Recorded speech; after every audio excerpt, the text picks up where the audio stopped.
Hey there, guys. This is Reckles with WTBGold, and today we are talking about the pre-patch and everything you need to know to min-max your pre-patch time. So, blah blah blah. Today, what is the pre-patch? What's the goal? I got this question a lot in stream, and it's kind of fun. The pre-patch is just here to have some fun. It's the Shadowlands waiting room. We're seeing some old bosses, getting some Wrath of the Lich King nostalgia going.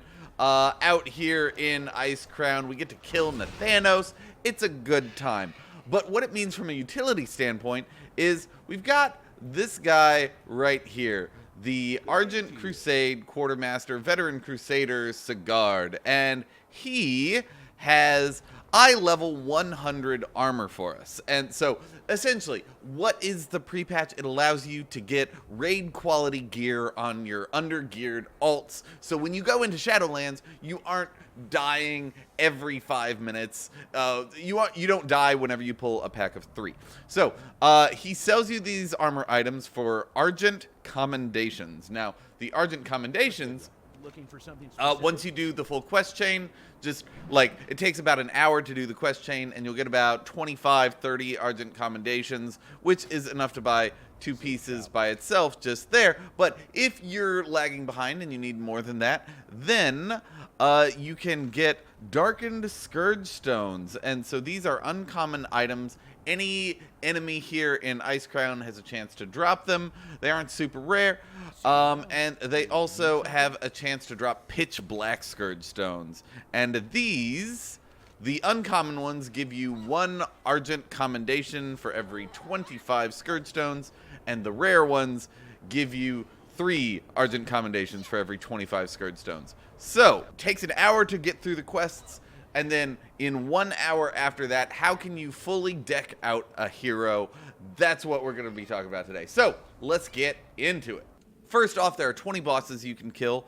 Each boss spawns in a set rotation, and 1 boss spawns every 20 minutes. There are a bunch of rare tracking add-ons. I'm not super good at those, so if you have a favorite rare tracking add-on, leave it down in the comments below. But each of those rares drops about 40 of the pitch black Scourgestones, so that's pretty good. You can kill 3 rares an hour, which means you'll get about 15 Argent Commendations per hour just from running around killing the rares. They also have a chance to drop heroic level gear, eye level 110 gear. But for everything else, essentially, we need to go out and find a force spawn. So in the 20 minutes in between each boss, your goal is to go and kill as many things as possible. And that means group farming. And so group farms in Icecrown, pretty much all the enemies here are the same as they were back in Wrath of the Lich King. What we did today was we went around in 5-man group and we tested every cloth farm known to man, along with some new ones with some of the new enemies. And the first one we tested, one of the best cloth farms, is here on the Savage Ledge. This arena with all of the guys fighting each other. You know, there's like 40 guys here fighting. It's nerfed. It's nerfed. Blizzard nerfed it. It's kind of sad.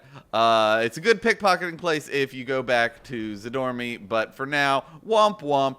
This Blizzard knew we would have too much fun with this, so they just removed the enemies entirely.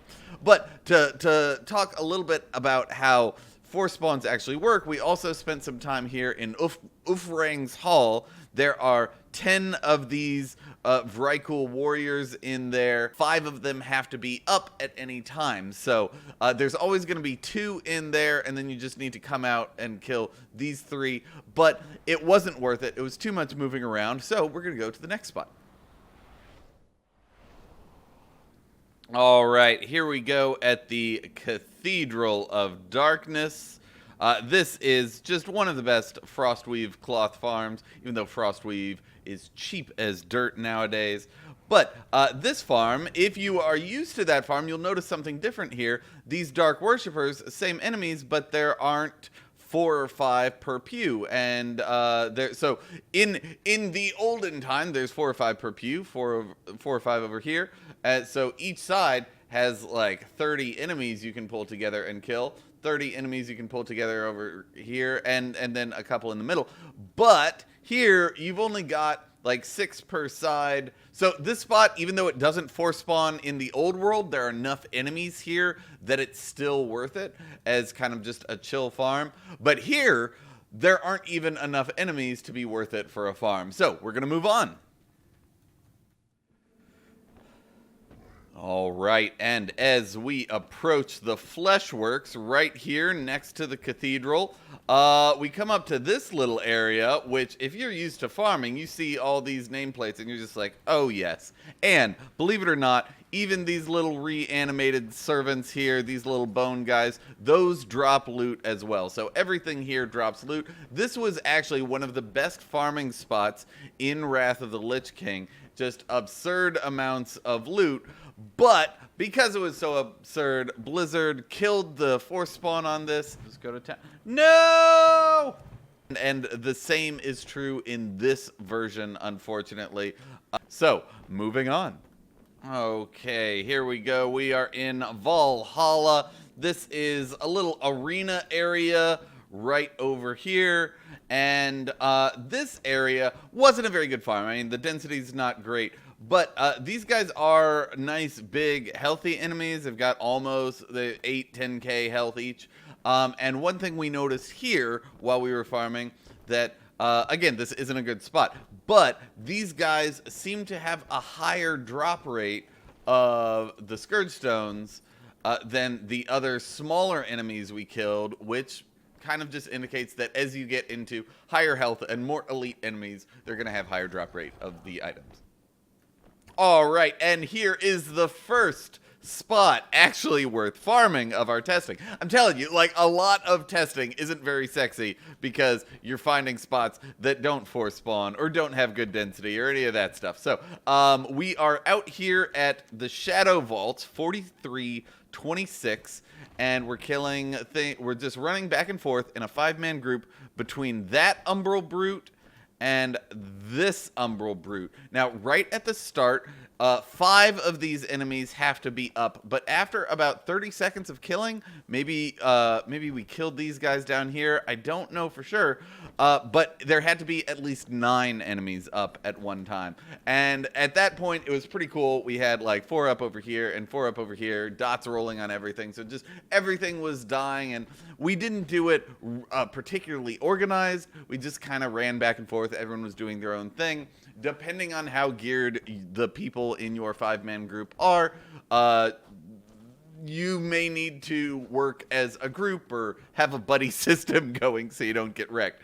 But this came out to about 460 of the green quality Scourgestones per hour and about 25 of the blue Scourgestones per hour. So that, I'll save you from the math, but it's about 20, a little bit more than 20 Argent Commendations per hour.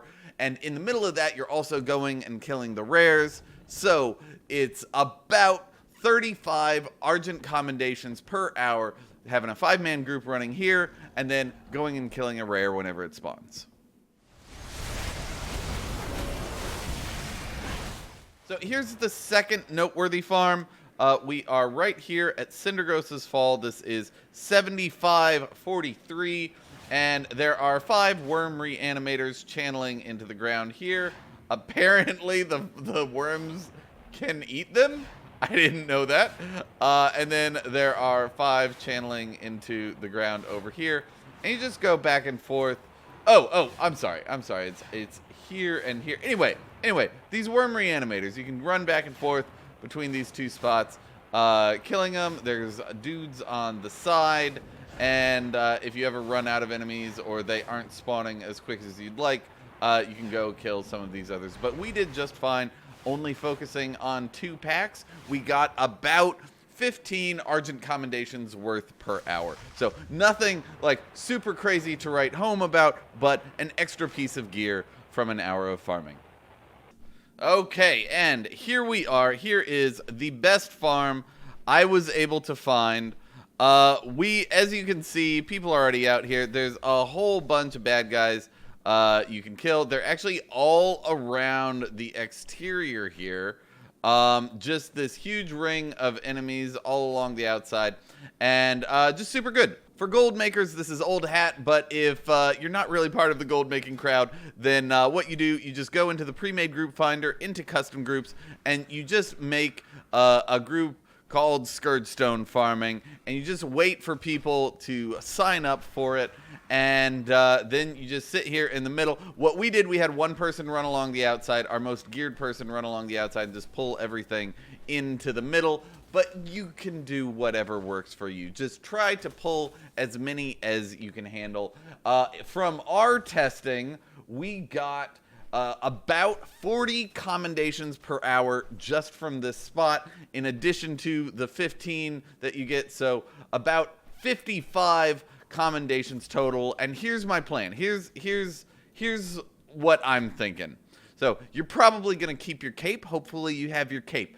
As you're doing the intro quests, you're going to go and kill Nathanos, and he'll give you a weapon. I think it's a guaranteed weapon drop. Correct me if I'm wrong.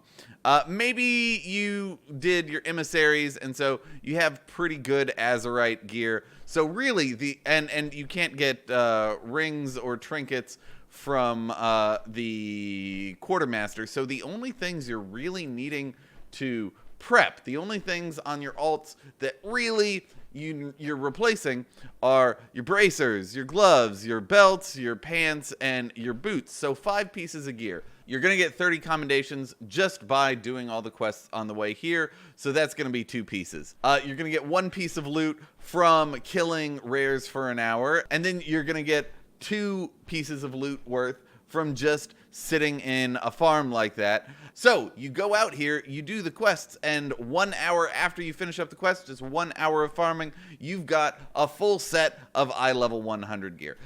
So I don't know, maybe I'm being too clickbaity on that, but here are all the characters I'm working on that I have to run through here. So that's what I'm going to be doing with my characters. The last thing, this thing does apply to gold makers. The last thing you should be aware of is that there is a character who spawns right here at Cindergosa's Fall, and his name is Bronjom.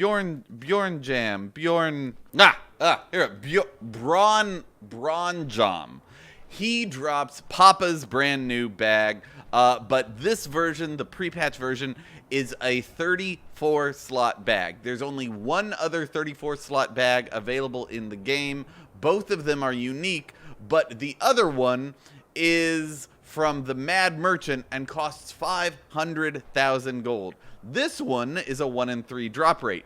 But what this means is if you've got 500k saved up, go buy that bag and then come out here, kill this guy a couple times, trying, hopefully you'll get the 34 slot bag here.